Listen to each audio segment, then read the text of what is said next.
선호하시는 분들도 계시지만 약간씩 좀 부러지는 경우들이 에어식, 가스식 둘 다 장단점은 똑같이 있습니다.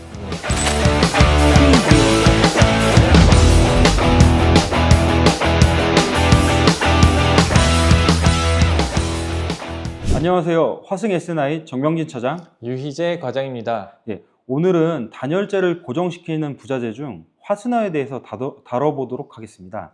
화스너란 페스널, 발음에서 따와 우리나라식으로 화스너라고 부르고 있습니다. 오늘 다뤄볼 내용은 1번 인슐레이션 화스너, 2번 칼블럭 화스너, 3번 목조형 화스너, 그 다음에 판넬용 화스너, 그 다음에 마지막으로 각종 부자재 등으로 알아보도록 하겠습니다. 건식 시공에 가장 많이 사용하는 화스너 중 하나인데요. 이렇게 생겨 있고 여기 디스크와 이 몸통이 일체형으로 되어 있고 속에 아연도금 그 못이 하나 들어 있습니다. 시공하는 방식은 타정 공구를 사용해서 가스 또는 에어를 사용해서 타정을 하고 그러면 격발이 돼서 거기 속에 있는 못이 압력으로 인해서 박히게 되는 구조입니다. 근데 이게 일반적으로는 아까 말씀드렸다시피 건식 구조에서 좀 많이 사용을 하는데 간혹 가다가 습식 시공을 하는데도 사용을 하는 경우들이 있습니다. 근데 이제 아무래도 건식 구조 같은 경우에는 단열재를 고정을 한 후에 또 하지 작업 등으로 인해서 이제 한 번 더 고정이 되게 돼 있습니다.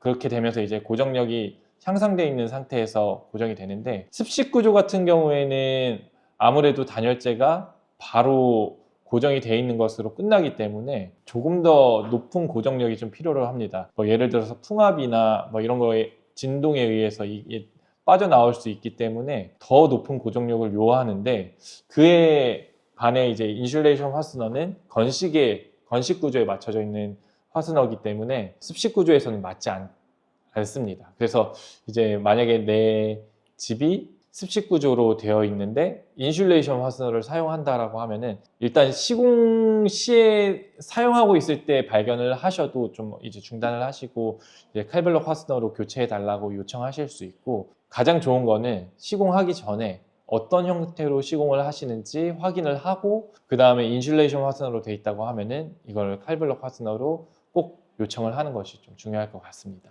그 건식 현장이라고 해서 모두 다 이제 인슐레이션 화스너를 다 쓸 수 있는 건 아니고요. 예를 들어서 신축 건물 같은 경우는 이제 골조가 형성된 지 이렇게 오래되지 않다 보니까 이제 화스너가 이제 가스나 에어식으로 했을 때 좀 잘 박히는데 오래된 건물들 그렇죠. 리모델링을 이제 건식으로 진행을 할 때는 어떤 현장은 이제 간혹 가다가 이제 원체 이제 그 외벽이 너무 단단해서 네. 잘 안 박히는 상황도 있을 수가 있거든요. 맞습니다. 그래서 이럴 때는 꼭 그 전문가들하고 상담을 하셔서 인슐레이션 화스너 방식이 맞지 않을 수도 있으니까 그럴 때는 칼블럭 화스너 방식도 고려를 해봐야 됩니다. 네. 근데 대부분 이제 인슐레이션 화스너로 이제 시공을 하게 되면 저렴하다라고들 말씀을 하시는데 이제 그만큼 속도가 좀 빨리 시공할 수 있는 장점도 있고 곧 그게 비용이다 보니까 그래서 대부분 이제 건식 현장에서 많이 적용되고 있는 것 같습니다. 네. 아까 제가 에어나 가스로 이제 타정을 한다 그랬는데 그 두 가지의 차이점은 뭐가 있을까요? 일단 단발로 시공 시에는 가스식이 셀 수 있으나 지속적으로 시공해야 되는 현장 상황에 따라서 에어식이 균일하게 압력이 전달되고 가스식은 무선이라는 장점이 있는 대신에 이제 배터리 충전을 한다던가 아니면 가스 리필을 해야 되는 단점이 있습니다. 현장 상황에 따라서 모든 작업자들이 이제 선호하는 방식이 다르지만 어떤 분들은 처음에는 에어식으로 이제 전체적으로 시공을 하시고 에어식으로 시공하기 좀 힘든 부위나 그런 부위 아니면 이제 잔량 부위를 할 때는 이제 무선 가스식으로 시공하는 방식을 이제 선호하시는 작업자분들도 계십니다. 좀 여러 가지 경우들을 생각해가지고 그에 맞춰가지고 이제 현장에 맞춰서 진행을 해야겠네요. 네, 좋다 나쁘다가 아니라 각 에어식, 가스식 둘 다 장단점은 똑같이 있습니다. 네. 칼블럭 화스너는 이 분리형 앙카하고 이 디스크 이게 이렇게 세트로 보통 이제 나가는데요. 이 분리형 앙카를 벽체에 한 5cm 이상으로 뚫어서 공간을 만든 후에 화스너를 삽입하고 망치로 끝부분을 타격하여 화스너 끝부분이 벌어지면서 고정되는 방식입니다. 아무래도 앞서 사용되는 인슐레이션 화스너에 비해서 시공 과정도 많고 뭐 실제로 시간도 많이 걸리는 시공법이며 부자재입니다. 하지만 습식 시공 시에는 높은 고정력이 필요하며 반드시 이 제품으로 시공을 해야 됩니다. 뭐 칼블록 화스너로 보면은 여기 지금 나와 있는 분리형 앙카도 있고 또 여기 일체형도 있습니다. 네, 여기는 일체형은 뭐 열교 방지에 좀 좋은 이런 부자재들이 더 첨가되어 있기 때문에 사용을 선호하시는 분들도 계시지만 약간씩 좀 부러지는 경우들이 이 디스크가 부러지든지 뭐 그런 경우들이 있기 때문에 조금 로스가 발생할 수 있어서 이런 부분들은 이제 저희 시공자들의 판단 또는 이제 건축주들의 요청 사항에 따라서 저희가 그것을 나눠서 시공을 하고 있습니다. 목조용 화스너, 판넬용 화스너는 뭐 거의 비슷하다고 보시면 됩니다.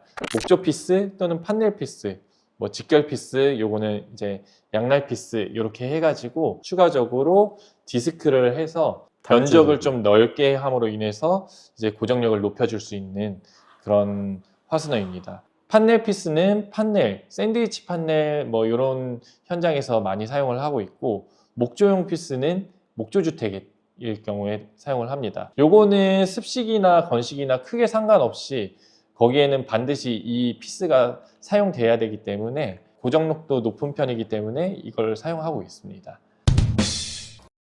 뭐 여기 나와 있는 인슐레이션 화스너 단열 마개 그리고 뭐 지지력을 더 올려주기 위해서 지지핀 뭐 미네랄 디스크도 똑같이 지지력을 올려주기 위한 거고 그리고 방수캡이라고 있는데 요거는 디스크에다가 끼워줌으로써 물이 들어가지 않게 하는 이런 것들이 있습니다. 그리고 현장에 따라서 보통 저희는 디스크를 사용하는데 이런 와샤로 사용을 하기도 합니다. 그래서 이렇게 단열재에 시공되는 그 화스너에 대해서 알아봤는데 저희가 뭐 현장에 따라서 건식 시공, 습식 시공 어떤 벽체가 되어 있는지에 따라서도 저희가 시공을 할 수 있는 방법들이 다양하게 있기 때문에 그에 맞춰 가지고 현장에서 사용하시면 될 것 같습니다.